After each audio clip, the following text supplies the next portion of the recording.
Everyone, welcome back to an explore literature. इस video में हम बात करेंगे important topics of environmental science के। तो ये टॉपिक्स तो आपको पेपर से पहले रिवाइज करने ही हैं, क्योंकि मैंने पूरा एनालिसिस करके सारी यूनिट्स का कुछ इंपॉर्टेंट टॉपिक्स निकाले हैं आपके लिए, जो कि एग्जाम में आ सकते हैं, मतलब कि इनका हाई प्रोबेबिलिटी है आने का। तो प्लीज़ एक बार इनको रिवाइज कर लीजिएगा एग्जाम से पहले। ठीक है, तो इसमें जो भी टॉपिक्स हैं आपके, उनका वीडियो देख सकते हैं, या फिर नोट्स जैसे भी आपको रिवीजन करना है उनके छोटे छोटे नोट्स बना लो तुम, ऐसा पॉइंटर्स टाइप, ताकि आप एग्जाम में उन चीज़ों को रिकॉल कर सकें। और कुछ डेटा है जो उसको भी आप बार बार रिवाइज करते रहें। तो स्टार्ट करते हैं फर्स्ट लेसन से कि उसके इंपॉर्टेंट क्वेश्चंस क्या हैं।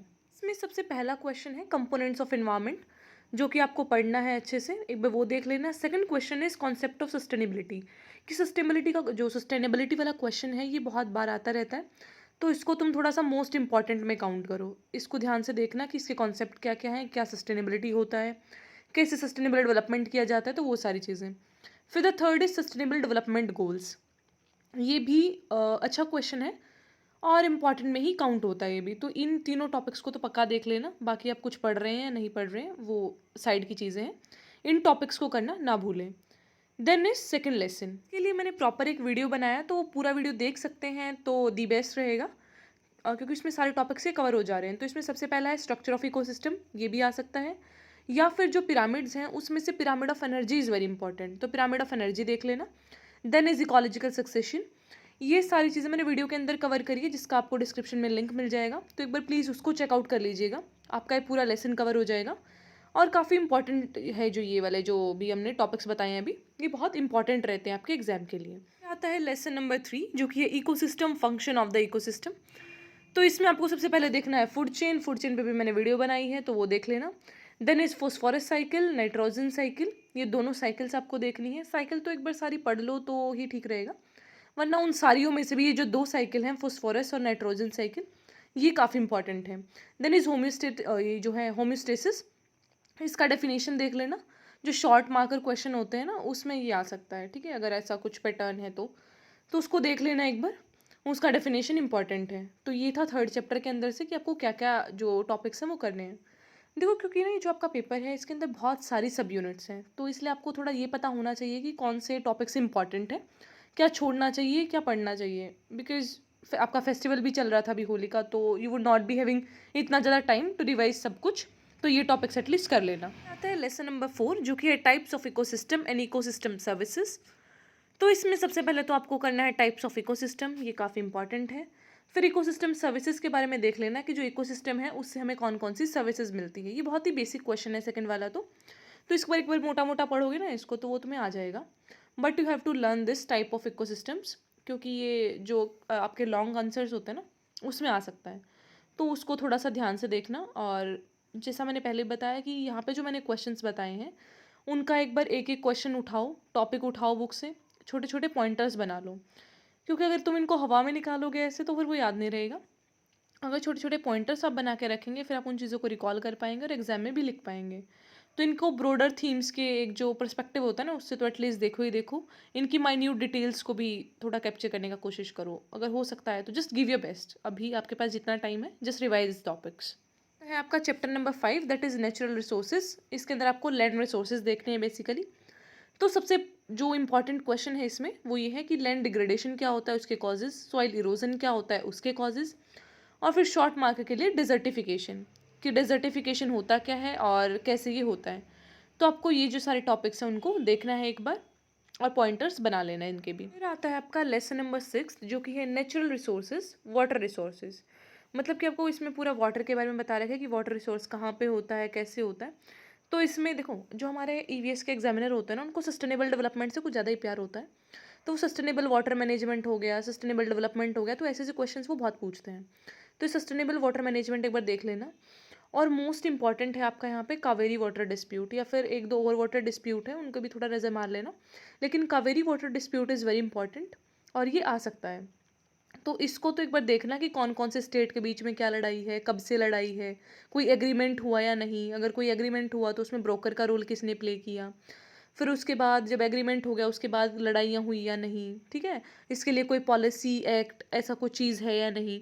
तो आपको इन सारी चीज़ों का एक पूरा पॉइंटर्स तैयार कर लेना है। ताकि आप उस क्वेश्चन को अटेम्प्ट कर पाएँ। और बड़ा क्वेश्चन आता है तो फिर एटलीस्ट आपको पता भी होना चाहिए कि प्रॉपर डिस्प्यूट क्या है, किस किस के बीच है, कब हुआ था, अभी क्या इशू है, तो वो सारी चीज़ें, फिर इशू अराइज कहाँ से हुआ। तो इन सारी चीज़ों को आपको एक पॉइंटर के थ्रू आप लिख लो ताकि आप रिकॉल कर सकें। मैं ये बात बार बार बोल रही हूँ क्योंकि ये बहुत इंपॉर्टेंट है। ठीक है, तो इस चीज़ को तो भूलना ही मत, कावेरी वाटर डिस्प्यूट को। तो जो आपका नेक्स्ट लेसन है, लेसन नंबर 7, उसका नाम है नेचुरल रिसोर्सेज, एनर्जी रिसोर्सेज, जिसमें हम बात करेंगे। तो इसमें रिन्यूएबल और नॉन रिन्यूएबल एनर्जी बहुत आता है। ये बहुत आसान टॉपिक्स हैं, इनको एक बार तुम पढ़ने बैठोगे ना, रिन्यूएबल कौन सा होता है भाई जिसको रिन्यू किया जा सकता है, नॉन रिन्यूएबल जिसको हम दोबारा यूज़ नहीं कर सकते। छोटी छोटी चीज़ें हैं, इनके 5-5 10-10 पॉइंटर दिमाग में बिठा लो और कुछ नहीं करना। फिर न्यूक्लियर एनर्जी भी बहुत ज़्यादा इंपॉर्टेंट है कि भाई न्यूक्लियर डिजास्टर्स जो हमारे आते हैं, मतलब ये न्यूक्लियर अटैक्स वगैरह किए जाते हैं, उन चीज़ों से आप थोड़ा रिलेट करके दिखा सकते हो। एक जो सबसे अच्छी चीज़ होती है ना, अगर आप करंट अफेयर्स को फॉलो करते हैं तो उसमें से भी आप रेफरेंस डाल सकते हैं कि भाई अभी जो इसका ये चिनोबिल डिज़ास्टर था, वो चीज़ें, फिर अभी जापान का वो पानी रोक रखा है ना, उनका कुछ लीकेज हो गया था। तो वो चीज़ों को भी आप डाल सकते हैं कि उसको इतना ज़्यादा खर्चा करना पड़ रहा है उसके पीछे, अगर वो समुद्र में छोड़ देगा तो सभी दिक्कतें हो जाएगा। तो ऐसे से आप एग्जाम्पल भी डाल सकते हैं। जब आपको कुछ ना आता हो ना किसी टॉपिक में, तो क्या करो, करंट अफेयर का डाल दो कुछ भी, उस टॉपिक से रिलेटेड तुम लिखाओ, बस छोड़ के मत आओ उसे, दैट इज़ वेरी इंपॉर्टेंट। ठीक है, तो I can only guide you this. अब एक तुम मेंटर के तौर पे ले लो उसे, एक बड़ी बहन, छोटी बहन, जैसे भी लेना है वैसे ले लो, बट कभी छोड़ के मत आओ क्वेश्चन को, जो उससे रिलेटेड आता है उसमें लिख दो। ठीक है, तो ये आपको करना है। एक यहाँ पे केस स्टडी दे रखा है द नेशनल सोलर मिशन का, उसको भी एक बार देख लेना। नेक्स्ट आपका आता है लेसन नंबर 8, जो कि है बायोडाइवर्सिटी। इसमें से क्या करना है, सबसे पहला टॉपिक तो आप करेंगे कि लेवल्स ऑफ बायोडाइवर्सिटी क्या होता है, मतलब कि किस तरीके से बायोलॉजिकल जो डाइवर्सिटी है वो फैला हुआ है, जो स्पीसीज के तौर पे, जेनेटिक तौर पे, या फिर जो भी उस पर तरीके दे रखे हैं उन सबको पढ़ लेना। फिर IUCN रेड लिस्ट, जो आप ये पढ़ते रहते हैं ना कि इसको अब रेड, इसमें एंडेंजर्ड कैटेगरी में डाल दिया, ये क्रिटिकली एंडेंजर्ड है। तो ये चीज़ें क्या होती हैं, IUCN की रेड लिस्ट में जानने का मतलब क्या होता है, अगर कोई स्पीसीज रेड लिस्ट में है तो उस पे उसके मतलब वो क्या दर्शाता है, ये जो सारी चीज़ें हैं आपको यहाँ पे लिखनी है। जैसा कि मैंने पहले भी बताया कि आप करंट अफेयर्स एग्जाम्पल डाल सकते हैं, ज़रूरी नहीं है कि आप अपनी बुक का ही डालें, अगर आपको उसके बारे में पता है कुछ तो वो भी लिखा हो। इट्स जस्ट एक जनरल अवेयरनेस का पेपर है ये, इसमें कोई आपका ऐसा फॉर्मूले नहीं लग रहे कि हाँ केमिस्ट्री का पेपर है ये आपको फॉर्मूला लगाना है। ठीक है, तो वो चीज़ें यहाँ पे कुछ नहीं होता, जो जनरल अवेयरनेस है आपको है उसके बारे में ही लिखना होता है सब कुछ। तो IUCN रेड लिस्ट में आप इसमें एनिमल्स डाल सकते हैं, बर्ड्स जो भी हैं आपके, आपको पता है जो कि भाई हाँ ये रेड लिस्ट की कैटेगरी में है, रेड लिस्ट में वो होते हैं जिनके ऊपर खतरा होता है। का लास्ट जो लेसन है वो है बायोडाइवर्सिटी कॉन्जर्वेशन स्ट्रेटजीज, कि हम इनका कॉन्जर्वेशन कैसे कर सकते हैं। तो इन सिटू और एक्स सिटू बहुत इंपॉर्टेंट है। आपको कैसे वो बताते हैं कि मतलब है ना, एक जगह से आप दूसरी जगह पे किसी एनिमल को ले जाके कंजर्व करते हैं या फिर उसी जगह पे आप कर रहे हैं। तो ये चीज़ें बहुत इंपॉर्टेंट है, एक बार इनको देख लेना ताकि आपको कन्फ्यूज़न ना हो कि एक्स सिटू कौन सा था, इन सिटू कौन सा था। फिर इसमें सीधा पूछ भी लेते हैं कि ये जो बायोस्फीयर है ये कैसा होता है, नेशनल पार्क कैसा होता है, मतलब ये इन सिटू है एक्स सिटू है, वो चीज़ें भी एक बार देख लेना। फिर इस लेसन में थोड़ी केस स्टडीज़ प्रोवाइड कर रखी है आपको, जैसे कि प्रोजेक्ट वल्चर और ऐसी ऐसी चीज़ें हैं, थोड़ी सी उनमें से नज़र मार लेना। इतना भी इम्पोर्टेंट नहीं है पर मतलब देख लेना, थोड़ा तुम्हारे पास टाइम हो तो उन चीज़ों को तुम देखोगे तो जो तुम्हारा एक नॉलेज है वो बढ़ेगा चीज़ों को लेके, और फिर आप किसी भी क्वेश्चन में उनके रेफरेंस डाल सकते हो। ठीक है, क्योंकि हम कोई प्रोजेक्ट चलाते क्यों हैं? जैसे हमने प्रोजेक्ट टाइगर चलाया था, चलाया क्यों था? क्योंकि देखो अब किसी भी चीज़ की बात हो रही है, अब हम इंटरनेशनल विमेंस डे की बात करते हैं, इसका मतलब है कि जो विमेन हैं वो पिछड़े हुए हैं, इसलिए हम उनको आगे ले जाने के लिए, उनका डेवलपमेंट के लिए बात कर रहे हैं। इसी तरीके से जैसे टाइगर है, अब हम टाइगर को बचाने की बात कर रहे थे, क्यों? क्योंकि टाइगर खत्म हो रहा था भारत में से। तो अगर हम किसी भी प्रोजेक्ट वगैरह की बात करते हैं, इसका मतलब ये है कि उस स्पीसीज़ को ध्यान देने की ज़रूरत है हमें, उस स्पीसीज़ पे अगर हम ध्यान देंगे तभी उसको कंजर्व किया जा सकता है।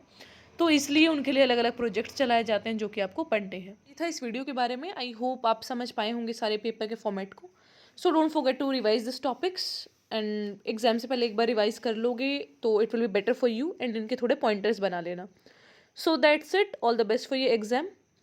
I'll meet you in the next video. Till then, take care, stay happy, stay healthy.